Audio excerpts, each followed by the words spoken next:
Hello, Misfits, and welcome. I know this is not my usual upload day, but I really think we need to talk about this whole OGL fiasco, and I didn't want to wait too long to say something about it. I was waiting for a bit just to see if they would say something, and lo and behold, they have. So we're going to talk all about that, kind of go through that a little bit. But I also just want to preface this by saying that these are my thoughts and opinions and how I've come to understand the situation. My word is not fact or law, so feel free to agree or disagree. Also, there's a lot to go over here, so I kind of have some notes over here on my computer. So if I am reading off of anything and you notice that, that's what I'm reading. So with all of that out of the way, let's get into this. So, first off, what is the OGL? What is it? I will try to keep this brief since I am certain you all have heard all about this already, but the OGL stands for Open Gaming License.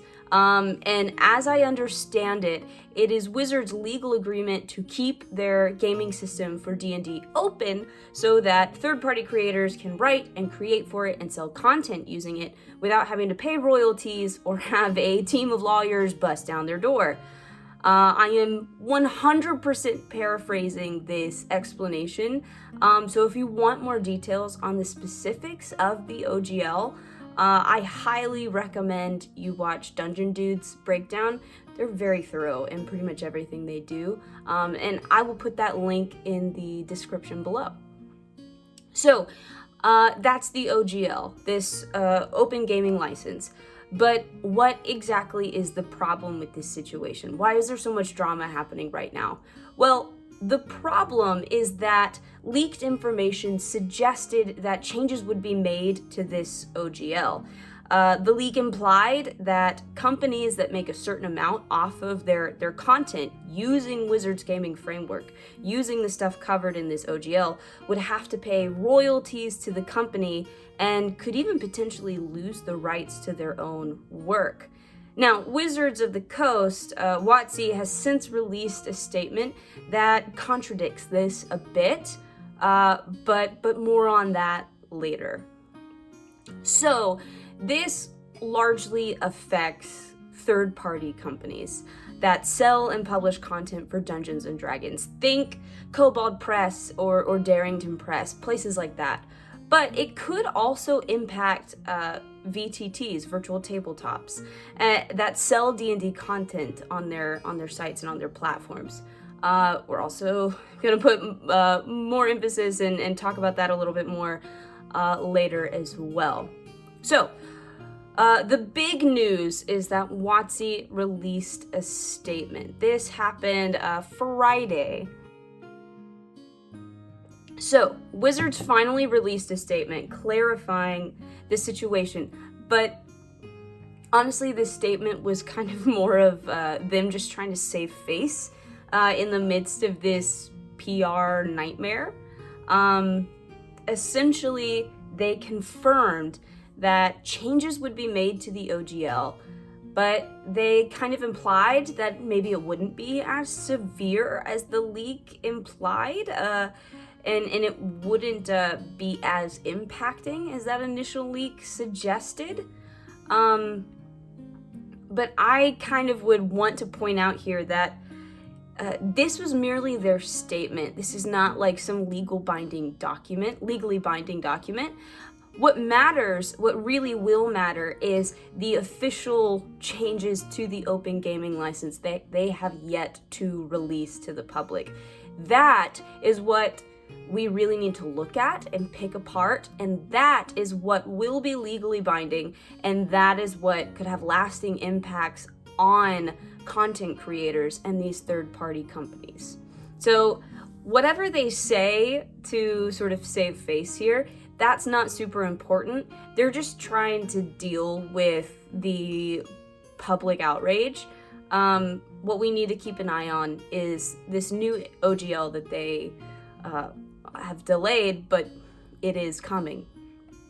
Overall, I just didn't really care for their statement. They didn't apologize, really, for anything. It felt more like we're sorry you're upset, but we're just gonna keep doing the same thing anyway. That kind of a post, and the community didn't like it either. It didn't really change anybody's opinions, and I wouldn't put much stock into it, because they said that yes, there are changes to this OGL coming. They're not taking any of that back. So take from that what you will. I guess the next question that I'm sure a lot of people have is, why are they doing this? Why change something that has existed for a decade that people love and depend on? Why do that? Well, number one, greed. Greed is always going to be the reason why a lot of people do bad or frustrating things. So it's likely that some higher up saw the amount of money third-party creators make from their work, from their framework, and they felt that that was money that WotC and Hasbro should have. This is probably not all of it, but it's probably part of it. Also, something that some other people have theorized about that I think is probably a bit behind this as well, has to do with their own VTT that they want to roll out. So when they had that whole one D&D announcement, one of the things they talked about was their own VTT that they're working on and they want to push out. I think that's part of why all of this is happening. It could be really likely that they want to corner the market on VTTs by rolling out their own D&D exclusive virtual tabletop to compete with the various sites and companies that rose to popularity during the pandemic, such as Roll20. If they don't pull their content from these competing sites, at the very least, these other sites might now have to pay them royalties for the content that they sell on their programs or create on their platforms. So I think that's a part of it. They probably saw the influx of people to these VTTs during the pandemic and how that rose to popularity, and they were probably kicking themselves for not doing that sooner. Imagine if D&D Beyond, or imagine if WotC had rolled out a virtual tabletop before the pandemic. Chances are we would all be on that instead of Roll20 or these other places. So I think that could be a leading factor behind this, but I don't know that for certain. This is all speculation, tinfoil hat theories, all of that stuff. So let's get to, I've put some of it in here already, but let's get to my thoughts and opinions on this, and let's talk about some of the thoughts and opinions of the people at my table. So, as with everyone else in this community, I'm super frustrated and disappointed in WotC. It's hard not to see this as a stab in the back. That's exactly what it feels like. You know, the original OGL was sort of like a promise that you can use this because we recognize how much you grow our game and grow its popularity. And the fact that they're just walking that back and taking that away, or at least, you know, messing with the essential parts of it, it really, really hurts. And this is something that they've done before. They did something very, very similar with 4th edition. When they moved from 3.5 to 4E, they took away the OGL, and it was a disaster. It was an absolute disaster, and it led to the creation of their greatest competitor, Pathfinder. And it even led to Pathfinder outselling Dungeons & Dragons that year. So, or at the time, I don't know if it was that year specifically, but Pathfinder grew to outsell Dungeons & Dragons for a time. They really messed up, and so it baffles me that they forgot that happened. I don't fully understand, but the creation of Pathfinder and the plummet of 4th edition and Dungeons & Dragons in general is largely why 5th edition had to have an OGL. The impact of the 4E disaster forced them to bring back the OGL so that they could rebuild their audience and get back on top. So, I don't know, I guess it's gonna be just a vicious cycle, you know, and every couple of editions we're gonna have to deal with this idiotic decision and then just sit back and watch them have to scramble to rebuild their name and audience. I don't know. I would be very interested to see the impact on WotC when the dust of this community outrage finally settles. You know? I mean, what is 1D&D gonna look like now that they have done this? Who's gonna be playing it? And how quickly are they gonna have to, roll out 2 D&D? Another 1 D&D? I don't know. Whatever stupid name they want to call it. Anyway. So, how does this impact Misfit adventurers? So, fortunately, this has little to no impact on this channel, me, my table. The majority of the maps that I use they're not like Wizards of the Coast, Dungeons & Dragons exclusive maps from their published campaigns. I like to support various Patreons that build maps for a variety of TTRPGs, so I'm not really using their content there. My campaign world is also not tied to Faerun or the Sword Coast in any real way, so, you know, if we convert it to another system, it's gonna be fine. Maybe I need to take another look at my Pantheon for my campaign world and rename some people, but overall this really doesn't have an impact on my campaign world or anything like that. Also, I don't write or publish third-party content built on their system or at all. So I have a whole other full-time job, so I'm not writing content and stuff. So anyway, and my players are perfectly comfortable with adjusting to a different gaming system. We don't really have any problems moving to something else, and that would largely be a change that would happen behind the scenes. You know, Aurelia will persist whether we're in 5e or Pathfinder or something else. We will just adjust, you know, the mechanics, and you know, if we do it right and we know what we're doing, the audience, you guys, you probably won't even notice that we've changed things. So, you don't have to worry about that. It's not going to have any impact on how the games continue or how our stories progress.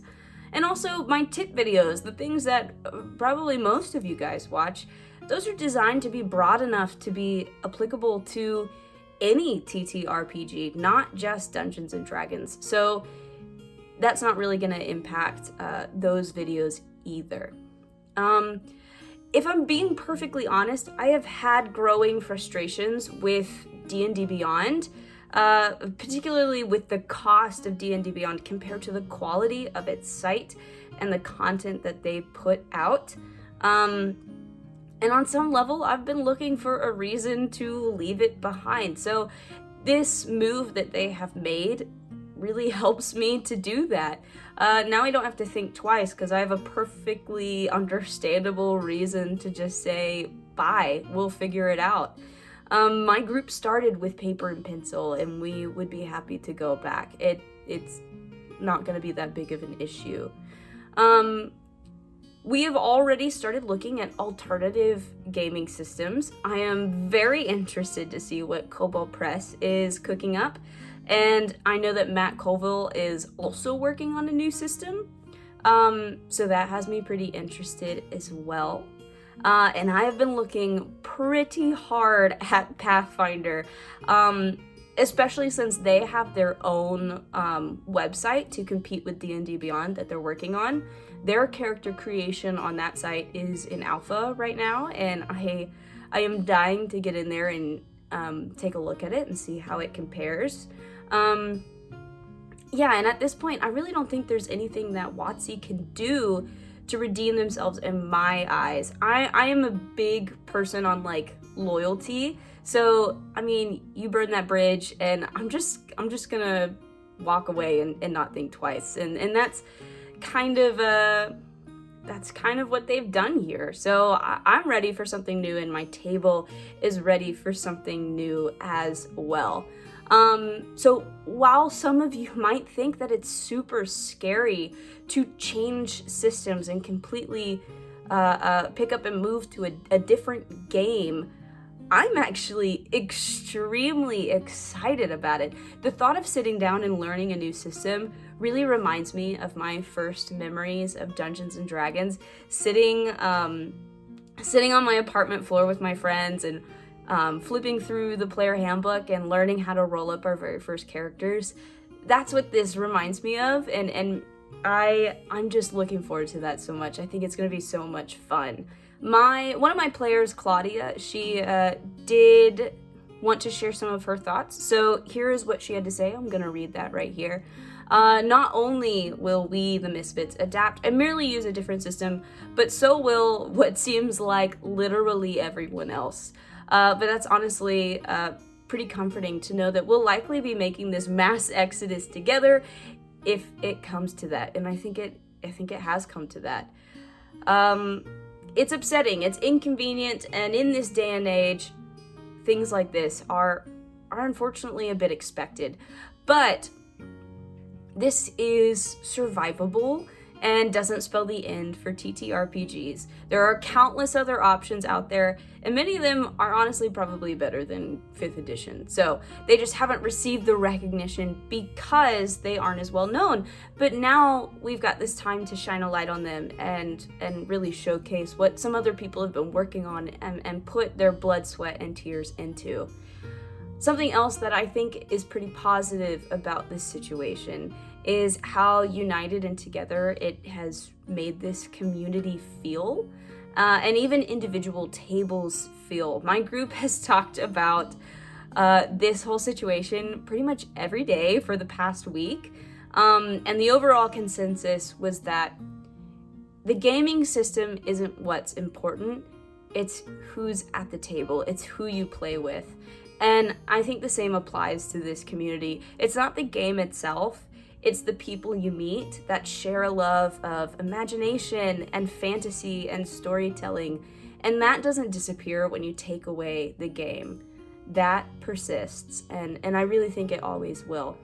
So, these were my thoughts on this whole issue. It is wild, and once they finally roll out that new OGL, I'm sure we will have even more to talk about.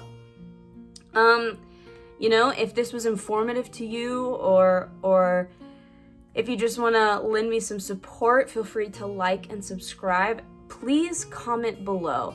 I really, really want to see what you guys think and feel about this whole situation, what you and your tables and groups are doing in the midst of this whole thing. I would love to hear about that. I know a lot of us are deleting our D&D Beyond subscriptions. My group is doing that as well. We have to, we're gonna export all of our character sheets first. I have like 30 characters on there, so I gotta get all of that off before I pull the plug, but it's absolutely happening. I'd be interested to know how many of you are doing the same. But that's pretty much all I've got for you today. Because I'm putting this out today, we might not have a video go out Monday, when I normally do. Just keep an eye out on it. I might push something out or get something out Tuesday, but just be aware of that possible change. But that's all I got for you. So I hope you guys have a really, really nice day, a good week, and I will see you next time.